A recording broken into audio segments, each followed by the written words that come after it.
രോഗങ്ങളും ദുരന്തങ്ങളും തകർത്ത ഒരു കുടുംബം ഭക്ഷണം കഴിക്കുവാനും ചികിത്സ ലഭിക്കാനുമായി സഹായം തേടുന്നു. പുപ്പാറ മുള്ളൻതണ്ട് കുച്ചിക്കാട്ടിൽ ചെല്ലപ്പനും ഭാര്യ പുഷ്പയുമാണ് ജീവനും ജീവിതവും തിരികെ പിടിക്കുവാൻ സഹായം തേടുന്നത്.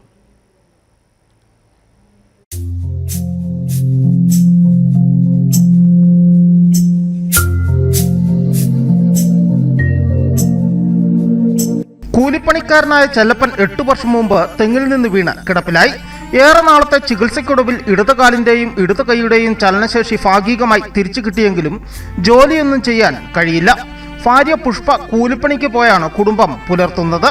1 മാസം മുമ്പ് പുഷ്പ തളർന്നു വീണു. പണമില്ലാത്തതിനാൽ ആശുപത്രിയിൽ പോകാതെ വീട്ടിൽ കിടന്ന ഇവരെ ചില പൊതുപ്രവർത്തകർ ഇടപെട്ടാണ് ആദ്യം രാജകുമാരി ഗവൺമെന്റ് ആശുപത്രിയിലും പിന്നീട് തേനി മെഡിക്കൽ കോളേജിലും എത്തിച്ചത്.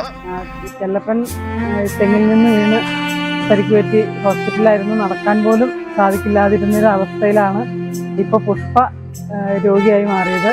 പുഷ്പയ്ക്ക് വലിയൊരു ഓപ്പറേഷൻ നടത്തേണ്ടി വന്നു. മധുര മെഡിക്കൽ കോളേജിൽ പോകാൻ പൈസ ഇല്ലാതിരുന്നപ്പോൾ നമ്മുടെ നാട്ടുകാരാണ് സഹായിച്ചതും.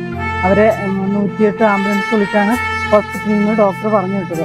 അതനുസരിച്ച് ഹോസ്പിറ്റലിൽ പോയി ഓപ്പറേഷൻ കഴിഞ്ഞ് വന്നിരിക്കുകയാണ്. ആ കുടുംബത്തിന് യാതൊരുവിധ ധനസഹായങ്ങളും ഇല്ല. തേനിയിൽ നിന്നും വിദഗ്ധ ചികിത്സയ്ക്കായി മധുരയിലെ ഗവൺമെന്റ് മെഡിക്കൽ കോളേജ് ആശുപത്രിയിലേക്ക് കൊണ്ടുപോയി. അവിടെ നടത്തിയ പരിശോധനയിലാണ് കഴുത്തിലെ അസ്ഥി തേയുന്ന അപൂർവ രോഗവും രക്തം കട്ടപിടിക്കുന്ന അസുഖവുമാണ് പുഷ്പയ്ക്കെന്ന് കണ്ടെത്തിയത്. ജീവൻ നിലനിർത്താൻ ഇടുപ്പിൽ നിന്നും അസ്ഥിയെടുത്ത് കഴുത്തിൽ വെച്ച് പിടിപ്പിക്കണമെന്ന് ഡോക്ടർമാർ പറഞ്ഞു. നാട്ടുകാരിൽ നിന്ന് പിരിവെടുത്ത തുക കൊണ്ട് ശസ്ത്രക്രിയ നടത്തി. 2 ആഴ്ച മുമ്പ് പുഷ്പയെ വീട്ടിലെത്തിച്ചെങ്കിലും എഴുന്നേറ്റ് നിൽക്കാൻ കഴിയാതെ ചലനശേഷി പൂർണ്ണമായും നഷ്ടപ്പെട്ട അവസ്ഥയിലാണ്.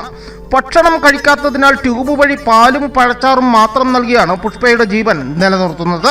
തുടർ ചികിത്സ പൂർത്തിയാക്കണമെങ്കിൽ ഇനിയും പണം വേണം. വീട്ടിലേക്ക് നിത്യോപയോഗ സാധനങ്ങൾ വാങ്ങാനും ചെല്ലപ്പന് മരുന്ന് വാങ്ങാനും പണമില്ലാതെ വിഷമിക്കുന്ന ഈ കുടുംബത്തിന് പുഷ്പയുടെ തുടർ ചികിത്സയെക്കുറിച്ച് ചിന്തിക്കാൻ പോലും ആകുന്നില്ല.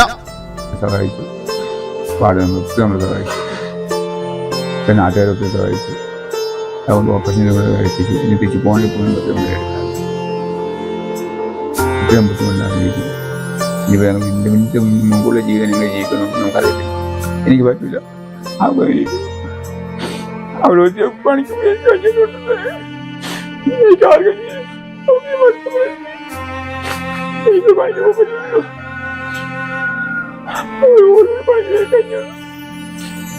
ഇത് 8 വർഷമായി സംഭവിച്ചിട്ട് 8 വർഷം വീട്ടിലിരിപ്പോ 4 മണിക്കൂർ കഴിഞ്ഞാൽ ഇപ്പൊ അവനും കിടന്നു.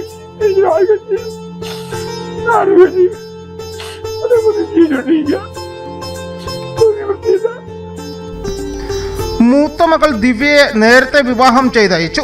ഇളയ മകൻ വിദ്യ 2 വർഷം മുമ്പ് തൃപ്പൂണിത്തുറയിൽ ജോലിക്ക് പോയപ്പോൾ ട്രെയിൻ തട്ടി മരിച്ചു. ചികിത്സാ സഹായം സ്വീകരിക്കാൻ പുഷ്പയുടെ പേരിൽ യൂണിയൻ ബാങ്ക് പൂപ്പാറ ശാഖയിൽ അക്കൗണ്ട് ചേർന്നിട്ടുണ്ട്. News bureau, Udumbanchola.